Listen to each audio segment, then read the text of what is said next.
Shri P R Sivasankar, രാമക്ഷേത്ര നിർമ്മാണം എന്നത് BJP രാജ്യത്തെ ജനങ്ങൾക്ക് കൊടുത്തിട്ടുള്ളൊരു വാഗ്ദാനമാണ്. അതേസമയം തന്നെ രാമക്ഷേത്രം വിഷയം ഉയർത്തിക്കൊണ്ട് വന്നതും പിന്നീട് അതൊരു ബാബറി മസ്ജിദ് രാമജന്മഭൂമി തർക്ക പ്രശ്നമായി മാറിയതും അതിൽ സുപ്രീം കോടതി ഒരു തീർപ്പ് കൽപ്പിച്ചതുമൊക്കെ ഈ രാജ്യത്തിൻ്റെ ചരിത്രത്തിൻ്റെ ഏടുകളിലുണ്ട്. അവിടെ അവസാനിക്കേണ്ടതായിരുന്നില്ലേ BJPയുടെ ഈ രാമക്ഷേത്രത്തെ ചൊല്ലിയുള്ള രാഷ്ട്രീയ നീക്കങ്ങൾ? ഇന്നിപ്പോൾ പ്രധാനമന്ത്രി തന്നെ ശിലാന്യാസത്തിനെത്തുക, അദ്ദേഹം തന്നെ ഈ ഒരു മതേതര ഇന്ത്യയുടെ മുന്നിൽ അദ്ദേഹം ഈ രാമക്ഷേത്രത്തിൽ അതിൻ്റെ പ്രതിഷ്ഠാ ദിനത്തിന് നേതൃത്വം കൊടുക്കുക, അദ്ദേഹം തന്നെ മറ്റുള്ളവരെ ക്ഷണിക്കുക. ഇത് BJPയുടെ ഹിന്ദുത്വ രാഷ്ട്രീയത്തിൻ്റെ, ഇതുവരെ പയറ്റിയ ഹിന്ദുത്വ രാഷ്ട്രീയത്തിൻ്റെ മറ്റൊരു തുടർച്ച മാത്രമല്ലേ? അതുകൊണ്ട് CPM-നെ പോലുള്ള കക്ഷികൾ ഉയർത്തുന്ന വിമർശനങ്ങളെ BJP എത്രത്തോളം ഗൗരവത്തിൽ കാണുന്നുണ്ട്? കാരണം ഭരണഘടന പറയുന്ന, സുപ്രീം കോടതി പറഞ്ഞിട്ടുള്ള ഒരു തരത്തിലുള്ള മതത്തെയും അതിൻ്റെ പ്രചാരകരായി ഒരു രാഷ്ട്രീയ കക്ഷികളും ഒരു ഭരണ നേതൃത്വവും മാറരുതെന്നുള്ളതാണ്. അതിന് ഘടകവിരുദ്ധമല്ലേ BJPയുടെ ഇപ്പോഴത്തെ നിലപാടും പ്രവർത്തനവും?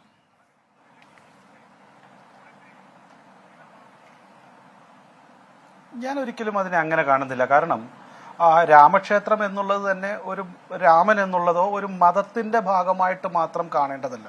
കാരണം നമുക്കറിയാം, സ്വാതന്ത്ര്യ സമര കാലഘട്ടത്തിൽ തന്നെ അങ്ങനെയാണെങ്കിൽ ഒരുപാട് കോൺഗ്രസ് നേതാക്കൾ ഗണപതി പൂജയൊക്കെ നടത്തിയ ആളുകളും അതുപോലെ തന്നെ മഹാത്മാഗാന്ധിജി തന്നെ ശ്രീരാമനെയും രാമരാജ്യവുമൊക്കെയാണ് അദ്ദേഹം മുന്നോട്ട് വെച്ചതും ഈ രാജ്യത്തെ ജനങ്ങളെ സംഘടിപ്പിക്കുവാൻ വേണ്ടി മുന്നോട്ട് വെച്ചതും.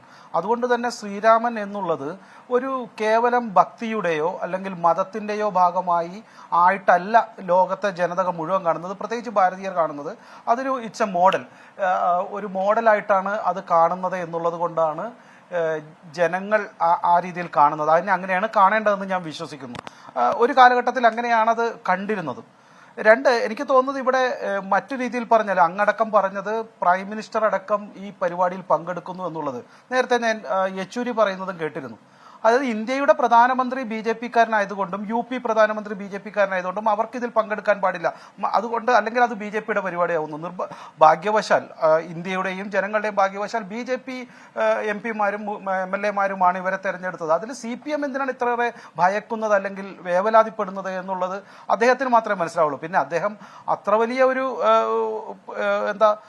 യെച്ചൂരിയൊന്നും ഒരു മതപരമായ ചടങ്ങിലും പങ്കെടുത്തില്ല എന്ന് പറയുന്നു ചെയ്തത് 2013 സെപ്റ്റംബർ ഒരു കാലഘട്ടങ്ങളിൽ നമുക്ക് നന്നായിട്ട് ഓർമ്മയുണ്ട്. അതായത് ഈ പറയുന്ന സീതാറാം യെച്ചൂരി തന്നെ 2018 ജൂലൈ 15 അദ്ദേഹം തന്നെ മതപരമായ പല ചടങ്ങിലും ഹൈദരാബാദിൽ ബനാലു ഒരു ക്ഷേത്രത്തിൽ പങ്കെടുത്ത് നമുക്കറിയാം വലിയ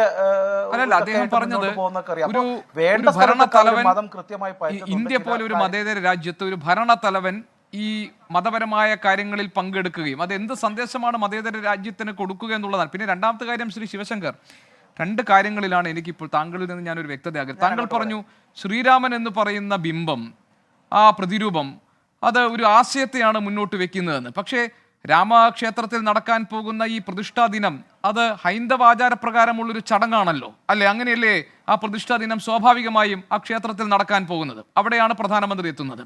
രണ്ടാമത്തെ കാര്യം, മതപരമായ ഏതെങ്കിലും മതത്തിനോ മത വിശ്വാസത്തിനോ എതിരാണെന്നല്ല CPM പറഞ്ഞിരിക്കുന്നത് ഔദ്യോഗികമായി തന്നെ, മറിച്ച് മതത്തെ ഒരു രാഷ്ട്രീയ ആയുധമായി ഉപയോഗിക്കുന്നതിലുള്ള വിയോജിപ്പാണ് എന്ന് വ്യക്തമാക്കുന്നുണ്ട് സീതാറാം യെച്ചൂരിയും CPM ഇറക്കിയിരിക്കുന്ന പ്രസ്താവനയിലും.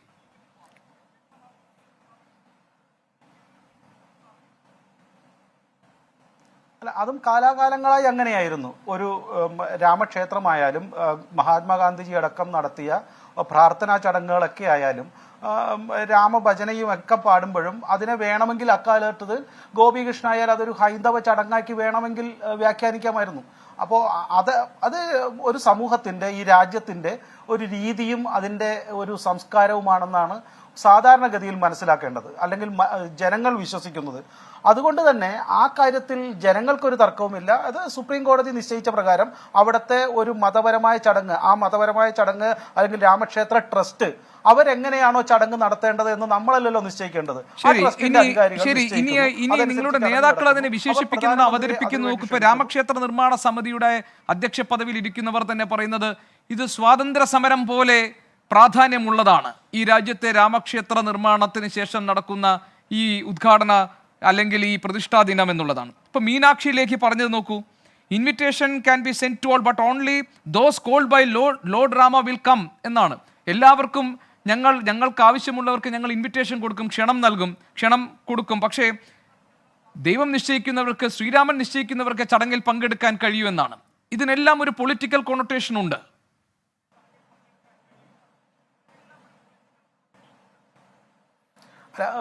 ഒരു പക്ഷെ ഉണ്ടായേക്കാം, ഞാൻ അത് ഇല്ലാന്നൊന്നും ഞാൻ പറയുന്നില്ല. പക്ഷെ ഒരു കാര്യം നോക്കൂ, ഏത് ലോക ചരിത്രത്തിലാണ് ഇൻവേഡേഴ്സിന് ഈ പറയുന്ന കടന്നു വന്നവരെ, അക്രമകാരികളെ ഒരു രാജ്യത്തിന്റെ സംസ്കാരത്തിന്റെ ഭാഗമായി ഉയർത്തിക്കാട്ടിയിട്ടുള്ളത്? ലോക ചരിത്രത്തിന്റെ ഒരു ഭാഗത്തും നമുക്ക് കാണാൻ പറ്റില്ല. ഇൻവേഡേഴ്സ് വരുമ്പോൾ, താങ്കൾ പറയുന്നത് വരുമ്പോൾ ഏത് അതിർത്തിയിലായിരുന്നു ഈ രാജ്യം ഉണ്ടായിരുന്നത്? എവിടെ അതിർത്തി തിരിച്ചായിരുന്നു ഈ രാജ്യം ഉണ്ടായിരുന്നത് ശ്രീ ശിവശങ്കർ?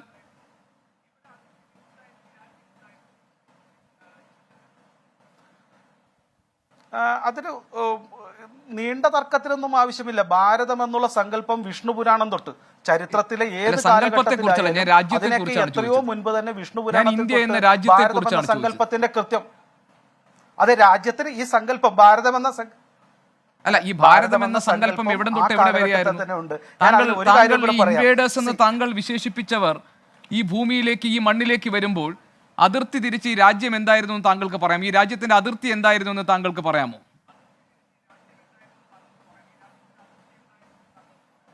തീർച്ചയായിട്ടും പറയാൻ പറ്റും, ഒരു സംശയമില്ല. അതുകൊണ്ടാണ് ഞാൻ പറഞ്ഞത് വിഷ്ണു പുരാണം തൊട്ട് ഞാൻ ഇത് ചെയ്യുന്നത്. ഏത് കാലഘട്ടത്തിൽ തൊട്ടായാലും അല്ല, ഞാൻ പറയാം. അതിനു മുമ്പ് ഒരു കാര്യം കൊണ്ട് ഞാൻ പറയാം. ഇവിടെയാണ് നിങ്ങൾക്കൊക്കെ തെറ്റുപറ്റുന്നത്. നിരന്തരമായി if you want to poison a nation, poison stories എന്ന് പറഞ്ഞൊരു ഒരു കാര്യമുണ്ട്. The demoralised nation started the demoralised stories. ഇത്തരത്തിൽ രാജ്യത്തിന്റെ, ഈ സംസ്കാരത്തിന്റെ കഥകളെയും അതിന്റെ പുരാണങ്ങളെയും അതിന്റെ വിശ്വാസങ്ങളെയും തകർക്കുമ്പോഴാണ് ഗോപികൃഷ്ണൻ അടക്കമുള്ള ഈ വിശ്വാസത്തിന്റെ പ്രശ്നം വരുന്നത്. അല്ല, ഏത് സംസ്കാരത്തെ കുറിച്ചാണ് പറഞ്ഞത്? ചാതുർവർണ്ണ്യം നിലനിന്നിരുന്ന സംസ്കാരത്തെ കുറിച്ചാണോ താങ്കൾ പറഞ്ഞത്? ചാതുർവർണ്ണ്യം നിലനിന്നിരുന്ന ഭാരതീയ സംസ്കാരത്തെ കുറിച്ചാണോ താങ്കൾ പറഞ്ഞത്? നിരീശ്വരവാദികൾ ആദരിക്കപ്പെട്ടിരുന്ന ഒരു രാജ്യത്തിന്റെ സംസ്കാരത്തെ കുറിച്ചാണോ താങ്കൾ പറയുന്നത്? ഞാൻ കേട്ടില്ല, ഒന്ന് റിപ്പീറ്റ് ചെയ്യൂ. ചാതുർവർണ്ണ്യം നിലനിന്നിരുന്ന ഒരു രാജ്യത്തിന്റെ സംസ്കാരത്തെ കുറിച്ചാണോ താങ്കൾ പറഞ്ഞത്? റിപ്പീറ്റ് ചെയ്യാമോ അത്? ഓ, അത് കേട്ടു. ഓ, അടുത്തത് നിരീശ്വരവാദം ഉണ്ടായിരുന്ന, അടുത്തൊരു ചോദ്യം ചോദിച്ചിരുന്നു. നിരീശ്വരവാദം ഉണ്ടായിരുന്ന, അത് അംഗീകരിക്കപ്പെട്ടിരുന്ന രാജ്യത്തിന്റെ സംസ്കാരത്തെ കുറിച്ചാണോ? ശരി,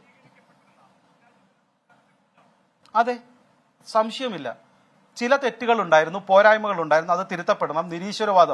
നിരീശ്വരവാദികളായ ആളുകൾ ശ്രീരാമചന്ദ്രന്റെ ഈ പറയുന്ന മന്ത്രിസഭയിൽ പോലും ഉണ്ടായിരുന്നു, മന്ത്രിയാക്കിയിരുന്നു. അപ്പൊ അത്രയേറെ സ്വാതന്ത്ര്യം അനുഭവിച്ചിരുന്ന ഒരു ജനതയുടെ കാലഘട്ടം ഇന്ത്യയിലുണ്ടായിരുന്നു. മറ്റുള്ള ചില പോരായ്മകൾ ഉണ്ടാവാം. ഈ കാലഘട്ടത്തെക്കുറിച്ച് അടുത്ത 100 വർഷത്തിന് ശേഷം ചിന്തിക്കുമ്പോൾ ഈ കാലഘട്ടത്തിലെ പോരായ്മകളെ കുറിച്ചും ചിന്തിച്ചിട്ടുണ്ടാവാം. ആ കാലഘട്ടം വളരുമ്പോൾ ഒരു സംസ്കാരത്തിന്റെ ഭാഗമാണ് അത്തരത്തിലുള്ള ഓരോ മതത്തിലും സമൂഹത്തിലും ഇത്തരത്തിലുള്ള നവോത്ഥാനം നടത്തപ്പെടുക തന്നെ വേണം, നടത്തപ്പെടാതിരിക്കുകയാണ് തെറ്റ്. അപ്പോൾ ഏതൊരു കാലഘട്ടത്തിന്റെയും ഒരു ചിന്താപരമായ പ്രശ്നങ്ങൾ ആ കാലഘട്ടത്തിൽ ഉണ്ടായേക്കാം. പക്ഷെ അതുകൊണ്ട് ആ രാജ്യത്തിന് അസ്തിത്വമില്ല എന്നും ആ രാജ്യം ഒരു രാജ്യമായി ഒരിക്കലും പരിഗണിക്കപ്പെട്ടിട്ടില്ല എന്നും, അത് മറ്റു ചില somebody can say that this is a state, ഓരോ സ്റ്റേറ്റും കൂടിയ കാരണം ഇത് ഒരു രാജ്യമല്ല എന്ന് ഭാരതത്തെ കുറിച്ച് വേണേൽ പറയാം. അത്തരത്തിലുള്ള ചർച്ചകൾ നടക്കണ്ടല്ലോ. കട്ടിംഗ് സൗത്ത്, ഈ സൗത്തിനെ വിഭജിക്കുക, ഇതൊരു രാജ്യമല്ല എന്ന് പറയുന്നു. ഒരു കാലഘട്ടത്തിൽ ഇത്തരത്തിലുള്ള ചിന്തയുടെ ആളുകൾ ഈ പറയുന്ന ആര്യ ദ്രാവിഡവാദം മുന്നോട്ട് വെച്ചിരുന്നു, ഇത് ഇന്ത്യയല്ല എന്ന് പറയുവാനായിട്ട്. ഹിന്ദു മതസൗഹാർദ്ദത്തെ തകർത്തുകൊണ്ട് താങ്കൾ ഈ ആര്യന്മാരുടെ തുടർച്ചയിൽപ്പെട്ട ആളുകളാണ് നമ്മളെന്ന് താങ്കൾ കരുതുന്നുണ്ടോ? ഞാൻ പറഞ്ഞു വരട്ടെ സർ, ഞാൻ ആ സ്റ്റേറ്റ്മെന്റ് പറഞ്ഞിട്ട് ഞാൻ ഉത്തരം പറയാം. അപ്പോൾ കാലാകാലഘട്ടങ്ങളിൽ ഇത്തരത്തിലുള്ള ആര്യദ്രാവിഡവാദം മുന്നോട്ട് വെച്ചതിനെ കുറിച്ച് തെറ്റായിട്ടുള്ള ഒരു 10 പുസ്തകമെങ്കിലും ഞാനിപ്പോൾ അങ്ങേക്ക് അയച്ചു തരാം. അപ്പോൾ അത് ശരിയല്ല എന്നുള്ളതിനെ കുറിച്ചുള്ള വാദം കൊണ്ട് നിർഭാഗ്യവശാൽ നിങ്ങളെയും എന്നെയൊക്കെ പഠിപ്പിച്ച കാലഘട്ടത്തിലെ ആളുകൾക്ക് അത് മാത്രമായിരുന്നു പഠ്യ വിഷയം എന്നുള്ളത് കൊണ്ട് അത് ശരി എന്നുള്ള വാക്യം ശരിയല്ല. ഒന്ന്. അപ്പോ പിന്നെ മതപരമായി വിഭജിക്കാൻ നോക്കിയിരുന്നു. ഇപ്പൊ ഇതാ നോർത്തും സൗത്തുമായിട്ട് വിഭജിക്കാൻ നോക്കുന്നു. അതുകൊണ്ട് തന്നെ കാലാകാലങ്ങളിൽ ഇത്തരത്തിലുള്ള ആളുകൾ, പ്രത്യേകിച്ച് കോൺഗ്രസ് ഭരണ കാലഘട്ടത്തിൽ പോലും മതപരമായും ജാതിപരമായും ഇപ്പോ ഈ പറയും നോർത്തും സൗത്തുമായും വിഭജിക്കാൻ പോകുന്നവരുടെ ഭാഗത്ത് നിന്നാണ് ഇപ്പോൾ നിർഭാഗ്യവശാൽ ഗോപികൃഷ്ണൻ സംസാരിക്കുന്നത്. അതുകൊണ്ടാണ് ഇത്തരത്തിലുള്ള തർക്കങ്ങൾ ഉണ്ടാകുന്നത്. ഒരു രാജ്യം എന്ന രീതിയിലുള്ള സങ്കല്പം ഞാൻ ആരുടെ ഭാഗത്തു നിന്നാണ് സംസാരിക്കുന്നത് താങ്കൾ ദയവായിട്ട് വിധി എഴുതരുത്. താങ്കൾ ആദ്യം പറഞ്ഞു ഈ രാജ്യത്തേക്ക് അതിക്രമിച്ച് കയറി വന്നവർ, ഇൻവേഡേഴ്സ് എന്നൊരു വാക്ക് താങ്കൾ ഉപയോഗിച്ചു. അവർക്ക് ആശ്രയം കൊടുത്ത്, അവർക്ക് അഭയം കൊടുത്തതാണ് ഈ രാജ്യം എന്ന് പറഞ്ഞു. ഞാൻ താങ്കളോട് ചോദിച്ചു ഏത് രാജ്യത്തെക്കുറിച്ച്, അതിന്റെ അതിർത്തികൾ നിശ്ചയിക്കപ്പെട്ട ഏത് രാജ്യത്തെക്കുറിച്ചാണ് താങ്കൾ പറഞ്ഞത്? പിന്നെ അല്ല ശരി, ഇൻവേഡേഴ്സിനെ എന്താണ് താങ്കൾ ഉപയോഗിച്ച വാക്ക്? യു ഫോർഗിവ് മീ, അങ്ങനെ ഞാൻ പറഞ്ഞിട്ടുണ്ടെങ്കിൽ താങ്കൾ ഉപയോഗിച്ച വാക്ക് എന്തായാലും വാട്ട് എവർ ഇറ്റ് ഈസ്, എന്തായാലും അതിന്റെ ആശയം ആ നിലയ്ക്കാണല്ലോ. ആ ആശയം അവർ ഇൻവേഡേഴ്സ് വന്നതിനെ സഹിഷ്ണുതയോടെ കണ്ട മണ്ണ് എന്ന നിലയിലാണല്ലോ താങ്കൾ പറഞ്ഞത്, അല്ലേ? അഭയം അല്ലേ? അല്ലേ? We treated them with tolerance. Is that what you mean? We treated them with tolerance. Is that what you mean? See, നമ്മൾ when we speak about history, Mr. Shivashankar, നിങ്ങൾ ചരിത്രത്തെ കുറിച്ചാണ് പറയുന്നതെങ്കിൽ you speak it with clarity. You speak it with clarity. നിങ്ങൾ ക്ലാരിറ്റിയിൽ പറയൂ. Otherwise നിങ്ങൾ പറയുന്നത് മതപരമായി വിഭജിക്കാൻ ശ്രമിച്ച, മതപരമായി വിഭജിക്കാൻ ആരാണ് ശ്രമിക്കുന്നത്? ബാബറി മസ്ജിദ് പ്രശ്നം വിഷയമാക്കി കൊണ്ടുവന്നത് ആരാണ്? അല്ലല്ല, ഞാൻ പറഞ്ഞത് when you speak, when you put an argument, you put it with clarity.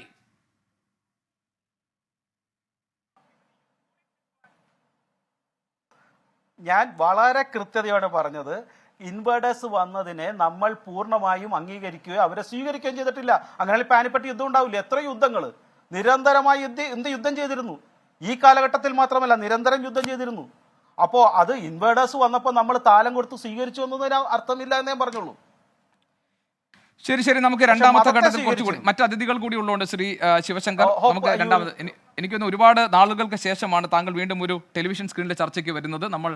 നമുക്ക് രണ്ടാം ഘട്ടത്തിൽ കുറച്ചുകൂടി കാര്യങ്ങളിലേക്ക് കടക്കാം.